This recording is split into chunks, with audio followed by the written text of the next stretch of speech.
Halo semua, balik lagi dengan gua Rizky. Pada kesempatan kali ini gua akan mencoba sharing ke kalian mengenai beberapa hal yang banyak ditanyakan ke gua melalui Instagram. Yang pertama mengenai motivasi dan gimana kok bisa sih gua sampai kuliah di Korea dengan beasiswa full. Lalu yang kedua, pembahasan soal beasiswa Korea itu sendiri yang biasanya teman-teman kenal dengan Korean Government Scholarship Program atau sekarang sudah diganti namanya menjadi GKS atau Global Korea Scholarship.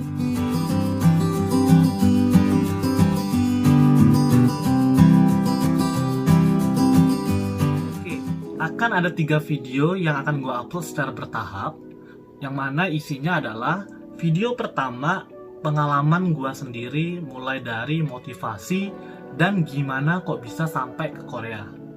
Video kedua, cara mencari buku panduan resmi untuk daftar beasiswa Korea atau lebih dikenal dengan guideline KGSP atau GKS. Dalam video ini juga gue akan menjelaskan satu persatu dari isi guideline itu sendiri, jadi kalian bisa paham membaca guideline-nya dan mempermudah kalian menyiapkan step by step apa aja yang harus disiapkan untuk daftar beasiswa ini. Dan yang ketiga, tentang sharing pengalaman gua dalam mengisi beberapa dokumen penting seperti personal statement, statement of purpose yang isinya goal of study dan study plan plus future plan after study. Gua harap sih dengan adanya video ini bisa menjadi pencerahan buat teman-teman semua yang lagi galau kayak gimana sih cara mendaftar beasiswa ini, Kak. Gua udah coba download di Google kok nggak ketemu kak ya guideline-nya. Atau kak, gua udah download nih tapi gua nggak paham kak isinya tuh seperti apa. Atau kak, minta dong tips and triknya kak biar bisa lolos di beasiswa ini. Oke, di video ini gua akan mencoba menjelaskan secara detail dan sharing ke kalian pengalaman gua yang gua harap bisa jadi penolong atau pembantu kalian untuk tercerahkan dan bisa membuat kalian makin mantap menyiapkan diri buat daftar beasiswa di Korea. Oke, tonton terus videonya, semoga bermanfaat. Check it out. Sesuai dengan janji gua sebelumnya, gua akan sharing ke kalian mengenai bagaimana dan apa motivasi gua bisa sampai di Korea dan belajar dengan beasiswa penuh di sini. Nah, gua akan mencoba menjawab beberapa pertanyaan yang sering kalian tanyakan ke gua melalui DM Instagram, dan inilah jawaban-jawaban gua. Silahkan saksikan.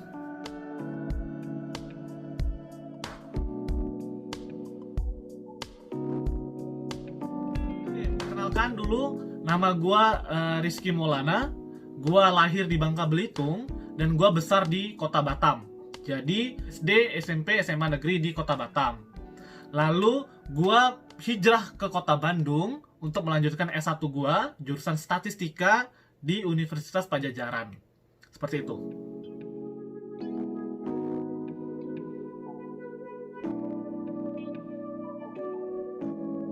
Pertama kali gua tahu Korea itu ketika gua lagi mempersiapkan diri untuk daftar beasiswa ke Eropa, pada saat itu Jerman. Jadi gini ceritanya.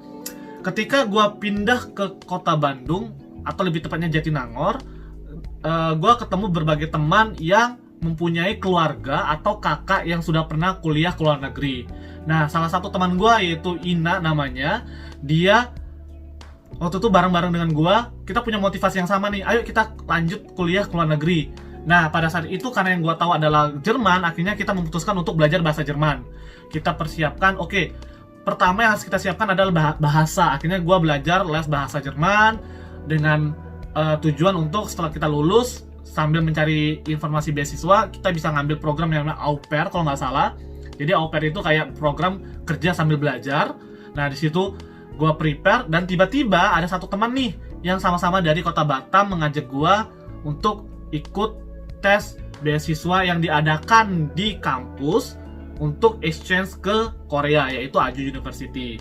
Dan teman ini yang mengajak gue untuk, ayolah kita coba yuk tesnya. Nah, pertamanya kan gue nggak tahu nih, nggak tahu tentang Korea itu apa. Dan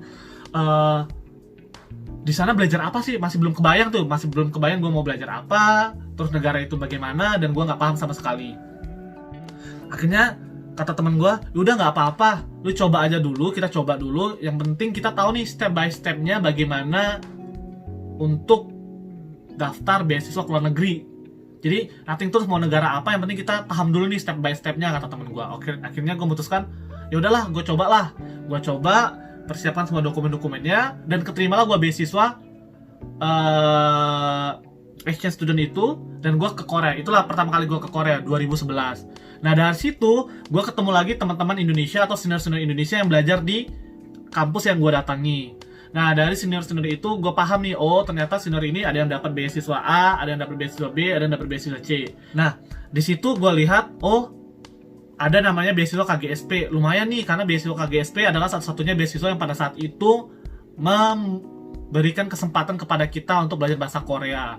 Nah dari situlah gue tahu tentang Korea, gue tahu tentang KGSP, dan setelah gue balik ke Indonesia, gue mempersiapkan diri untuk mendaftarkan beasiswa itu. Mulai dari gue balik Juni 2011, dan gue lulus 2013, jadi gue mempersiapkan sekitar 2 tahun untuk beasiswa itu sendiri. Seperti itu.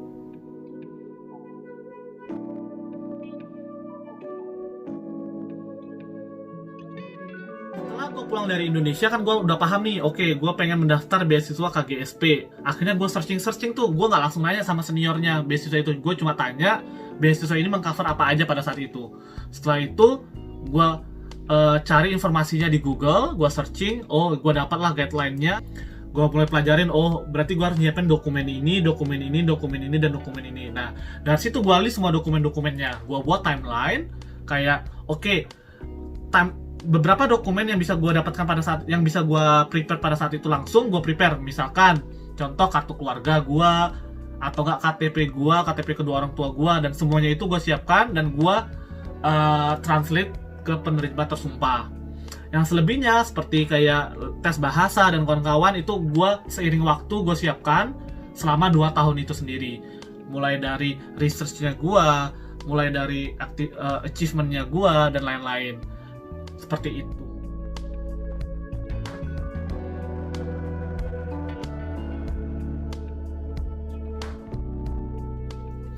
Oke, ini pertanyaan yang paling banyak ditanyakan ke gua sebenarnya. Mengenai, Kak, apakah benar ya orang-orang yang kuliah ke luar negeri itu adalah orang-orang yang pintar dan orang-orang yang tajir atau orang-orang yang kaya aja, Kak? Nah, jawaban dari gua adalah tidak sama sekali.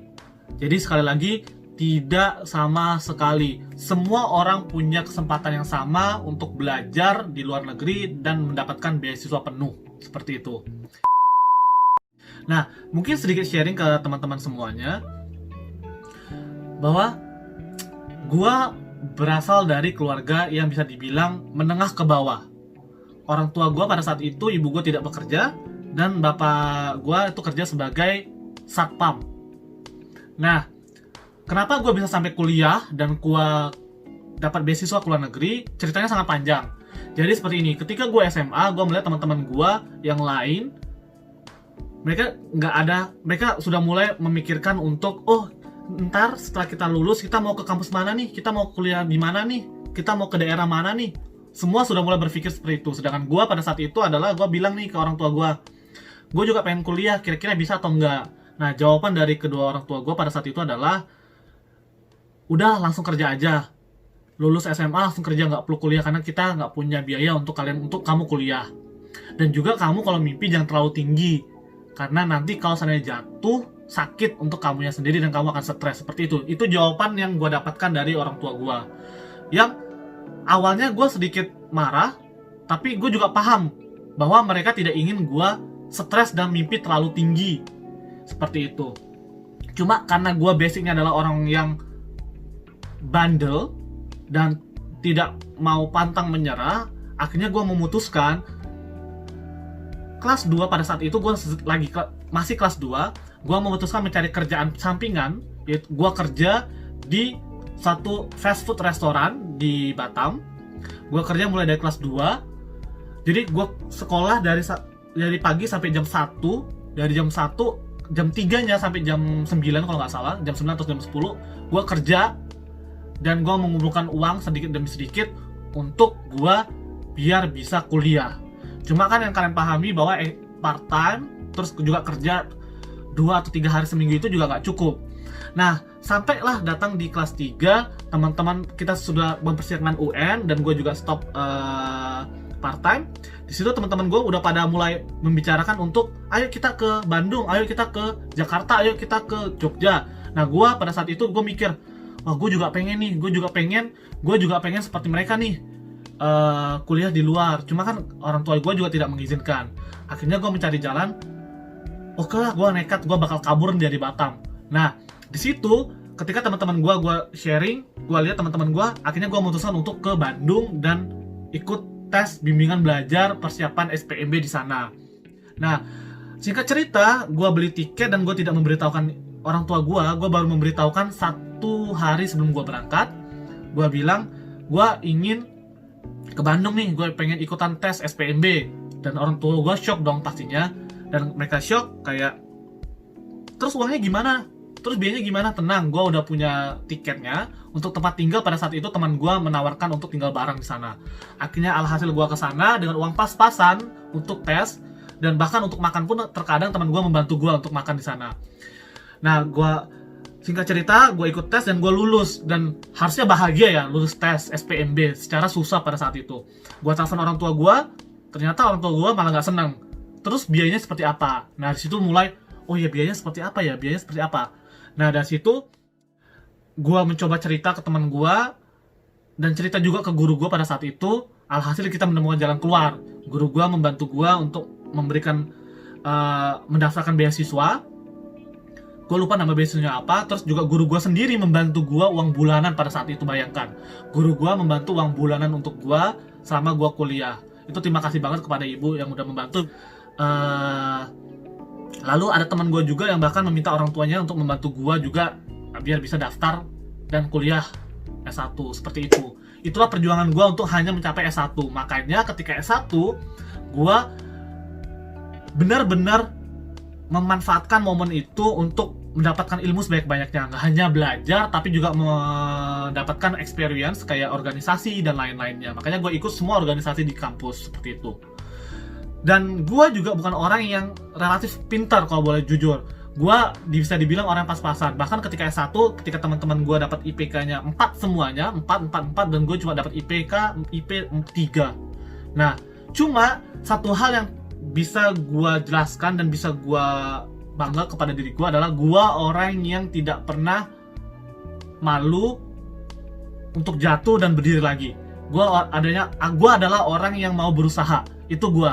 Dan itu juga yang paling penting kalau menurut gue untuk mendapatkan beasiswa atau pengen kuliah baik itu di Indonesia ataupun di luar negeri. Pertama, harus punya mimpi yang tinggi, dan kedua itu nggak boleh, oh gue nggak bisa nih, oh bisa nggak ya, lakukan aja dulu, pasti ada jalan nantinya, seperti itu. Untuk ke Korea sendiri pun gue punya cerita bahwa ketika gue daftar exchange student itu, kalau boleh jujur gue nggak tahu Korea, bahasa Inggris gue juga pas-pasan, jadi ketika interview gue bahkan dimarahi oleh interviewernya. Kamu nggak bisa bahasa Inggris dan nggak bisa bahasa Korea juga, nggak paham Korea, nggak ngapain daftar program ini. Dan pada saat itu gue lumayan malu, cuma gue mencoba untuk menjelaskan ke mereka bahwa seperti ini.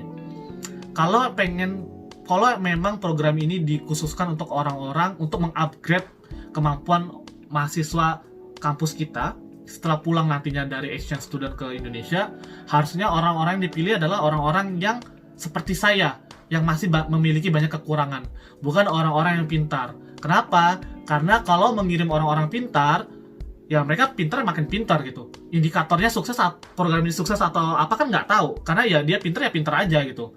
Nah, sedangkan orang-orang seperti gua yang masih banyak kekurangan, ketika kalau seandainya bapak atau ibu atau kakak semuanya memilih saya, nanti bapak atau ibu bisa melihat nih indikatornya. Apakah program ini sukses atau tidak? Dilihat dari saya, apakah kemampuan saya bertambah atau tidak, seperti itu. Makanya saya anggap program ini sangat cocok untuk saya. Itu jawaban gue pada saat itu. Sebenarnya itu jawaban yang refleks keluar, karena gue malu pada saat itu, karena gue nggak tahu apa-apa, gue nggak tahu bahasa Inggris, gue nggak tahu Korea, dan sebagainya. Dan akhirnya yang di atas berkata lain dan gue mendapatkan beasiswa itu dan gue punya kesempatan ke Korea seperti itu. Nah, dari pengalaman gue itu sendiri, gue ingin menekankan ke teman-teman bahwa nggak semuanya orang pinter atau orang kaya itu bisa punya kesempatan seperti kuliah ke luar negeri dengan beasiswa full. Jadi yang bisa gue pastikan ke teman-teman adalah kalau teman-teman punya kemauan dan tidak mau pantang menyerah, itu pasti bisa juga di posisi yang sama seperti gue, kuliah di luar negeri seperti itu.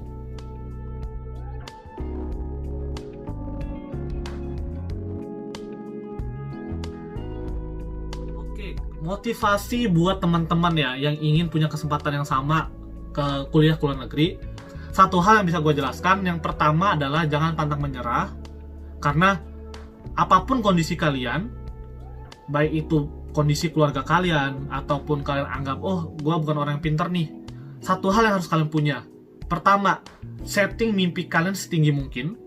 Dari mimpi itu kalian bakal tahu, oh oke, gue pengen ini, gue pengen menjadi ini. Nah, dari situ bakal step by stepnya bakal muncul secara sendirinya. Apa aja yang harus kalian lakukan. Itu yang pertama.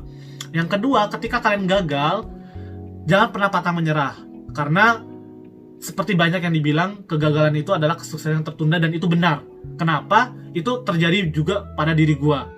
Untuk beasiswa KGSP ini sendiri, gue gagal 3 kali. Gue gagal 2 kali. Dan gue berhasil di kali ketiga.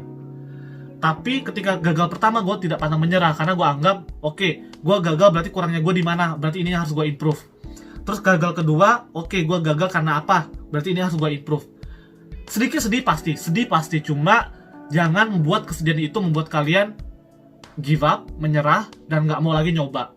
Kalau menurut gue pribadi, orang-orang yang sukses adalah orang-orang yang mau mencoba dan tidak takut untuk gagal, itu sih. Jadi ada 2 yang harus kalian punya. Yang pertama, setting mimpi kalian setinggi mungkin. Yang kedua, jangan gampang menyerah dan jangan takut untuk gagal. Di sharing ini, gue nggak ingin sombong atau nggak pingin minta dikasihani atau apa. Gue hanya pingin dari cerita gue, teman-teman bisa punya motivasi yang sama, punya oke, berarti kalau seandainya Rizky bisa, berarti gue juga bisa. Oh, ternyata kalau seandainya ini bisa, berarti gue juga bisa. Itu yang pengen gue share ke teman-teman dan bagikan ke teman-teman. Semoga video ini bermanfaat. Dan mohon maaf kalau seandainya gue punya salah kata. Oke, makasih. See you again. Bye-bye.